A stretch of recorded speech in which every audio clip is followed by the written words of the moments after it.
I, 36, female, got married to my husband David, 29, male, about 8 months ago. We were together for 2 years and we have a great relationship. Can't say the same about my mother-in-law though. I can tell that she doesn't like me. Not that it makes any difference to me, but it just makes it very inconvenient for me when we are at any event where his family is also present. We also usually celebrate the holidays at his mother's place, so that's also really awkward for me. Knowing that she doesn't like me and can't stand the sight of me, but if there's anybody who she dislikes more than me, it's got to be my son, Ben. My son is 7 years old, and I had him with my first husband. My previous marriage, unfortunately, did not last for very long. Not because of any issues that I had with my husband, but more because of issues that my husband had with his health. I'm trying to put it lightly so that I don't end up crying while typing this out, but I lost my ex-husband Jacob to a heart attack. It was very sudden. Nobody saw it coming, and it was a very difficult period of my life. Jacob and I were practically soulmates, and I still miss him. We had met at the company that we first started working at. Both of us were new, and that's how we bonded.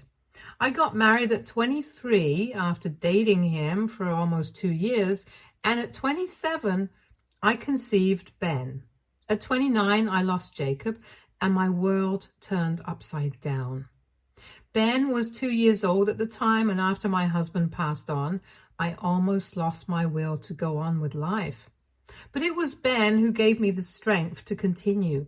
So, in a way, I owe everything that I have to my son. I met David 4 years after I had lost Jacob, and for the first time, I felt like I was connecting with somebody on a level that I had initially connected only with Jacob. I was a little skeptical because I was a widow and I had a son and he was much younger than me, and I really felt like not enough time had passed for me to move on for it. But I was more worried about what people would have to say if I started dating somebody else, just 4 years after my husband had passed away. However, my friends and family told me that it was the right time for me to move on, and if I really liked him, then I shouldn't stop myself from acting on it. So when David asked me out, they were the ones who encouraged me to say yes, and I think it's been a great decision. David is a wonderful person, and I love him so much. I know that he loves me, and he respects the fact that I was married before. He respects Jacob and Ben and has always been really sweet and thoughtful about it. I just wish I could say the same thing about my mother-in-law, since she is literally evil incarnate, and I can't believe somebody like David was born to her. Now, before I say anything else, I just want you guys to know that David literally had absolutely no idea about what kind of a person his mother, Frida, is. And I never told him because of my personal reasons. Right from the first time that we met, she had started making weird comments about me, about how she believed that it was too soon for me to have a relationship with another man. Literally just 4 years after my first husband had passed away. She also did not seem to approve of the fact that her son was in a relationship with somebody who was much older than him and also had a child. David was 26 at the time, I was 33, so it's not like we were kids, but she had her reservations. With time, it started getting more obvious to me that she did not like me and my son. At least I was old enough to handle the fact that she did not like me, but Ben was just a child, and she would treat him really badly whenever we visited her. She would speak to him in a really curt way, and Ben would never be able to understand why he was being spoken to that way when he was only trying to get in her good books. So Ben would keep trying to win her over, and she would just keep pushing him away. She hated him, and I knew it. But I did not ever try to tell David about any of this because his mother suffered from a lot of diseases. Diabetes, arthritis, hypertension were just a few of them. So David would visit her every weekend and would take care of her since he felt obliged. He had an older sister, Frankie, 35, female, who had 2 kids around Ben's age, but she lived too far away to do that on a regular basis, and she was also a single mother. Common sense, her husband had given up custody of the kids and left her alone after the second child with his affair partner, so she already had a lot of responsibilities. So it was his responsibility to make sure that his mother was taken care of. He also had hired a full-time nurse for her, but even then, her doctor had suggested that it would be good for her health to have time with her family on the weekends. Her husband had passed away a couple of years before I met David, and her daughter lived too far away, so she did not have anybody else apart from him. I knew that he was not the kind of guy who would have just abandoned his mother, and I did not want to put him in that position either. So I just kept my problems to myself. I instructed my son not to interact with her unless she initiated the interaction, and left it at that. And I myself would never talk to her, and she would never talk to me either, so I never had to bring it up with David. He had brought it up with me a couple of times, though, since he had picked up on the fact that I don't talk to Frida, and she doesn't talk to me, and neither does Ben interact with her. But I had just told him that we had our personal issues, and I didn't want to get into that because I did not want to ruin his relationship with his mother. And even though he had tried to pressure me into talking about it, I had stayed out of it because it just didn't seem worth the trouble, since I knew how much he loved his mother, and I had seen it firsthand. The way he would get mad at other people talking badly about his mom. I didn't want to find out how he would react if I did the same thing, so I just stayed quiet, and I guess that was not right. As long as it was not causing any inconvenience to any of us, I thought it was the perfect arrangement at the time. But a few weeks ago, David and his sister Frankie decided to take us all on a much-needed vacation, and Frida insisted on accompanying us. I didn't have an issue with it, since she said that she would be paying for her own flight tickets and would be staying in a different room, but in the same hotel. And as long as I knew that I would not have to interact with her, I was fine with it. Unfortunately, Frankie was not able to accompany us because 2 days before the flight, she sprained her ankle, and it was not recommended for her to travel anywhere in that state. However, since she had promised her children that they would be allowed to go, she sent them on with me and David. He took us to Miami, and literally on the second day of our vacation, Frida decided that she was going to do the worst thing on the planet. I was asleep in my room and taking a nap in the afternoon, and so was David. We were literally knocked out because we had spent the entire morning on the beach, and I guess at some point Frida had knocked on the door, but we hadn't been able to hear it. And Ben was the one who opened the door. Big mistake. Since then, Frida talked our son into accompanying her and promised him that she was going to get him ice cream. And since this was the first time that she was showing him so much affection, Ben couldn't help himself, and he went along with her. Then we woke up and didn't see Ben in the room, and also noticed that Frida was not in her room. We went to the receptionist, since Frankie's kids were also asleep and they didn't know where Ben was either. So we asked the receptionist if she had noticed them leaving, and she told us that Frida had indeed gone out with our son. We didn't think much of it because I assumed that maybe she was trying to make amends and took him out for something. I did not suspect her of anything because at that point, I did not consider exactly how insane she was. But when she came back home alone a couple of minutes later, I freaked out. That's when I understood just how deranged she was, and that I had made a mistake by not speaking about her hatred towards us. I had underestimated her, and I paid the price for it. Then she came back to the hotel that evening, and she was on her own, and Ben was not with her. So I immediately started panicking, and I asked her what she had done to our son. She looked a little offended, but I could sense that she knew exactly what was going on. She told me that they had been roaming around in the streets near the hotel, but Ben had left her side at some point, and she had tried to look for him, but he just got lost in the crowd. I did not buy one word of it, and I decided to talk to the hotel authorities and alert the cops immediately. David was also really pissed off, and he absolutely tore into his mother while she tried to fight with him and said that it was not her fault. I was too worried about my son to care about any of that, and I thought that I would deal with her later. I am extremely thankful to the police department and also the hotel authorities who brought back my son safe and sound within half an hour. But those 30 minutes were probably the most difficult ones of my life, and I will never be able to forget how I felt at the time. Once we had found him, he told us that Frida had left him at a shop nearby and told him to sit there and wait for her, but she never came back. The shopkeeper, thankfully, had been a nice guy and had given him some candy and had actually asked him a bunch of questions to find out what was going on. So he called the hotel authorities and alerted them about this missing child. And that's how they were able to find him. Frida is literally insane. Her plan had been to abandon my son just because she hated him so much. After that incident, I did not see a point in trying to keep the peace, and I told David exactly how she had been treating the two of us ever since we had become part of his life.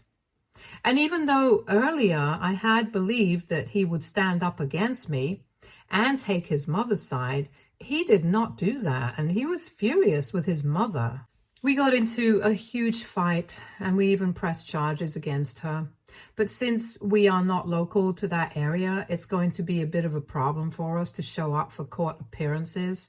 That's a separate issue. But after that, we moved to a different hotel where she would not be able to find us, a considerable distance away from the one that she was living in, and she's still stuck there. Since then, we have not been in touch. She did not even pretend to be sorry for what she did and said that I was a woman of loose morals for getting married to David just a couple of years after my first husband had passed away, and accused me of using him for his money and being with him just because he was young and attractive and I couldn't find somebody like that for myself. Now that I was ran through. I'm not making it up right now. These are the exact words that she had used for me in the hotel. And I could tell that she had been waiting for an opportunity to say all this about me. She just wanted to humiliate me. That was it. But she had never considered that David might not stand with her when she was actually in the wrong. So he cut her off, and now we are no longer on speaking terms with her. We would have also gone back home, but David and I spoke about it, and we thought that it was more important for the kids to have some fun because what happened was really traumatizing. We believed that instead of cutting the trip shorter, it would do them a lot more good to have a little more fun and try to forget about this incident. However, the day after the incident took place and we communicated that to Frankie, she hopped onto the very next flight and took her kids back home. She told us that she appreciated what we had done and really liked the thought, but she could not believe that something like this had happened and just wanted her kids near her. And we understood what she meant. So we did not feel offended at all, and she went back home with her kids. She also told us that she was going to ban Frida from ever seeing her children again because what she had done was just not okay. And she was still in disbelief over it. She had passed on the message to Frida as well through an email and told her that if she ever showed up near her children again, then she would call the cops and get a restraining order against her. Now, it has been 2 weeks since we returned from the trip, but David's behavior has been all off. His mother is still in Miami and is in jail, and the trial is supposed to begin in a couple of days. He has been very distant ever since we came back from the trip, and yesterday I finally decided to confront him, and he told me that he was upset. Not just because his mother was in trouble, but also because he felt like I did not trust him. He told me that he was upset that I had never told him about his mother's behavior with us, and he believed that if he had intervened in its early stages, things would have never turned out this way. I know that he didn't say it. And I know that he is kind of right in a way, but I also feel like he's trying to imply that if I had just told him how Frida had been acting with me and Ben, he would have been able to prevent this from happening. And it was kind of my fault that this was all happening. I don't know if that's what it is, but that's how it feels. We haven't spoken since our discussion yesterday, and I don't know what to say to him right now. AITA for not telling my husband about how badly his mother was treating me and my son. Update 1. Hi, thank you so much for the response to my post. After reading the comments, I decided that maybe playing mind games with his mother was not the right move for me, especially since this was the child that I was putting at stake. Maybe I didn't know that his mother would turn out to be so unhinged, but even then, it was not fair for me to keep this a secret from him. So I decided to apologize to him, and I told him that I didn't see this coming. It was really foolish of me, and I really am sorry for not trusting him enough to bother him with this. He was really understanding about it and even apologized, since he felt like his reactions earlier, whenever anybody would have anything bad to say about his mother, might have put me off of that. But he clarified to me that he would just get mad at other family members when they would talk about his mother, like she was a huge burden, because to him, she was not. This situation obviously was very different, and he was willing to admit that what his mother did was extremely messed up, and that she deserved whatever punishment came her way. So I am glad that we talked things out and there is no weird air between us anymore. We are back to normal, and I really appreciate all the advice that people gave me here. Update 2.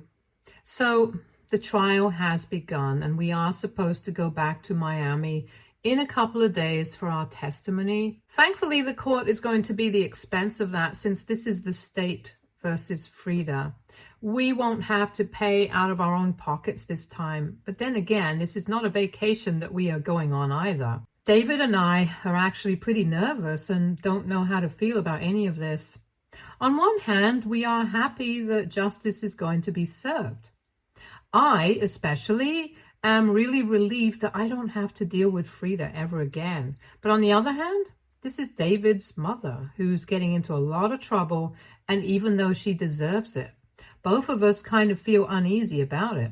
So I don't know, I guess we're just lucky that there are a lot of witnesses to testify against her, and we won't be the only people against her there. However, we definitely will be the only family. They might call Frankie as well, but I don't know if she's going to testify against her mother or have any sort of contact with her either. She has made it very clear that she doesn't want anything to do with Frida and has banned her from seeing her or her kids ever again. So I highly doubt that she will want anything to do with the situation right now. From what we know, Frida has been under house arrest so far. The people at the hotel did not want to let her stay there anymore, so she had to move out and stay with a friend of hers. I don't know how she got somebody to agree to let her live with them, given the circumstances, but I guess her friends are just as deranged as she is. No big surprise. Update 3. Hello. David and I landed in Miami 2 days ago, and today we had to testify against Frida. We've left Ben at home with the sitter full time for now. It was kind of daunting, and I couldn't help but feel bad for her. However, as soon as I remembered what she had tried to do to Ben, all of those feelings just went away instantly. It was a relatively straightforward process. I just had to say my side of the story. And it matched with what everybody was saying as well. The people at the hotel and the guy at the shop who had watched over Ben. So I really don't think that she has any way out of this. Not even the best of the best lawyers could save her and talk their way out of this. I'm sure that she will get jail time for what she did. She looked really distraught throughout the time that we were around her, and after everything was adjourned, she tried to approach us. But David and I looked the other way and decided to leave. We did not want to speak to her. And I honestly don't think that it would have been a good idea because I was in no mood to hear any of her stupid excuses. So we just walked away, and that was it. David has been pretty quiet since then, and I don't blame him. This must be a lot more difficult for him than it is for me. But he has been braving it all for me, and I'm really proud of him. I am sure that it must not have been easy for him to stand up against his mother, but he still did it, all for my sake, and for Ben's. He chose to do the right thing rather than do the easy thing and try to come up with excuses for his mother's behavior. And I couldn't be proud of the fact that I married such a man. Maybe a lot of people will think that this is a very insignificant thing and that everybody would stand up for this. Not a big deal. I know how attached David was to his mom and how much he loved her, but even then, he chose to do what was right, and not a lot of people have the courage to do that. So I have to give him credit where it's due. It was really brave and righteous of him. Update 4. It has been a while since we testified, and today the verdict was announced. Frida is going to jail for 1 year, but she might get out earlier if she behaves herself. And for her sake, I hope she does. We have also been thinking about filing a restraining order against her, but I think we will do that after she gets out of jail because while she's in there, then there's no point in us doing that. So for now, she's going to have to stay away from us and everybody else, whether she likes it or not. It's going to be pretty sad for her since she's going to be held in Miami jail and not here, so nobody will get to visit her. And I did not have any intention of visiting her either. But now, even the people who did like her are not going to be able to visit her.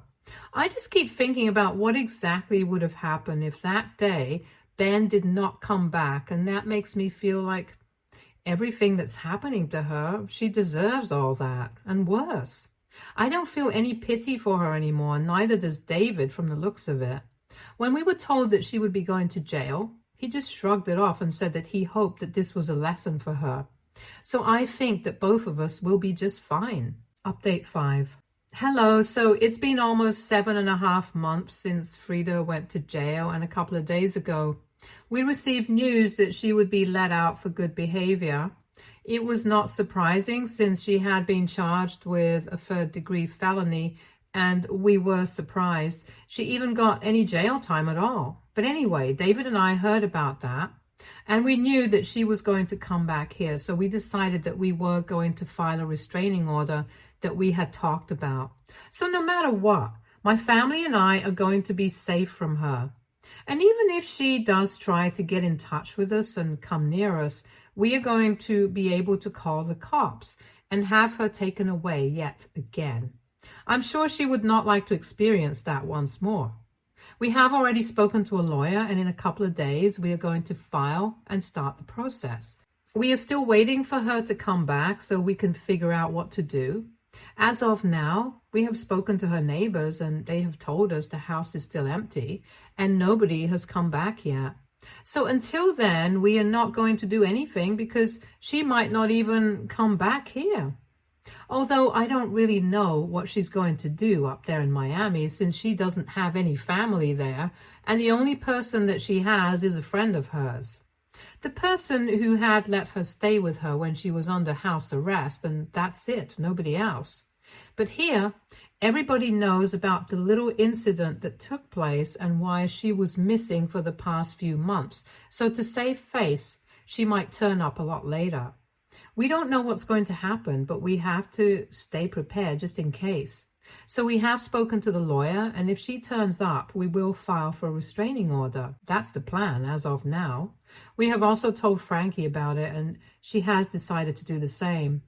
So far, she had also been putting it off since Frida was in jail, and she did not think that it was important for us to file a protective order when the person that we were filing it against was already in prison.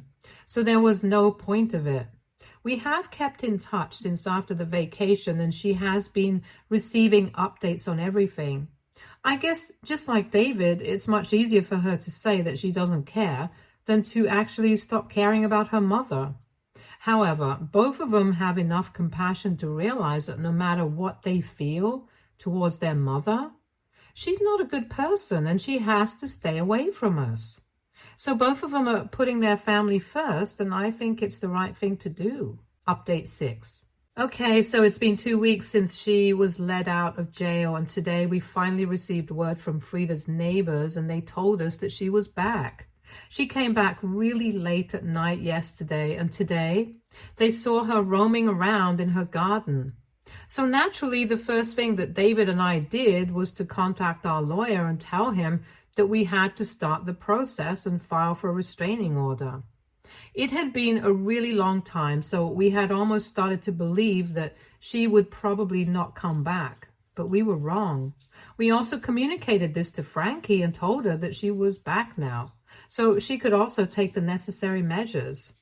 We are trying not to say her name a lot around the house because we don't want Ben to remember any of that. Just to give you guys an update on how he has been doing, we started therapy for him after we came back from the trip, and he's been doing well so far. It seems that he barely even remembers what happened with Frida, so that's a good thing. Usually we want kids to remember important events, but this was not something that we would want him to have any memory of, honestly. But anyway, coming back to Frida, we spoke to our lawyer and we were told that we have legitimate grounds for a protective order, especially for Ben, since what she tried to do to him was really reckless and she's already paid the price for that. But it doesn't hurt to take an extra precautionary measure, and that's what we are doing.